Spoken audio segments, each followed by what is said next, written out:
ರಾಮಜನ್ಮಭೂಮಿ ವಿವಾದದ ಬಗ್ಗೆ ಶೀಘ್ರ ವಿಚಾರಣೆ ನಡೆಸೋಕೆ ಸುಪ್ರೀಂ ಕೋರ್ಟ್ ನಿರಾಕರಿಸಿದೆ.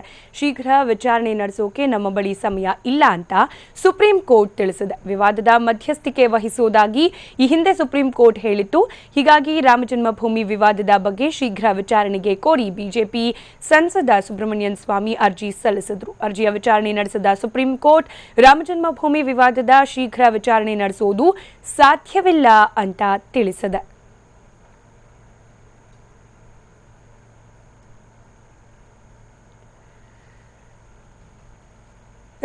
ರಾಮಜನ್ಮಭೂಮಿ ವಿವಾದದ ಕುರಿತಂತೆ ಶೀಘ್ರ ವಿಚಾರಣೆ ನಡೆಸುವಂತೆ ಬಿಜೆಪಿ ಸಂಸದ ಸುಬ್ರಹ್ಮಣ್ಯನ್ ಸ್ವಾಮಿ ಸಲ್ಲಿಸಿದ ಅರ್ಜಿಯ ವಿಚಾರಣೆ ನಡೆಸಿದ ಸುಪ್ರೀಂ ಕೋರ್ಟ್ ಈ ವಿಚಾರಣೆಯನ್ನ ಅತಿ ಶೀಘ್ರದಲ್ಲಿ ನಡೆಸೋಕೆ ಸಾಧ್ಯವಿಲ್ಲ, ಸುಪ್ರೀಂ ಕೋರ್ಟ್ನ ಬಳಿಯಲ್ಲಿ ಸಮಯವಿಲ್ಲ ಅನ್ನೋ ಉತ್ತರವನ್ನ ನೀಡಿದೆ.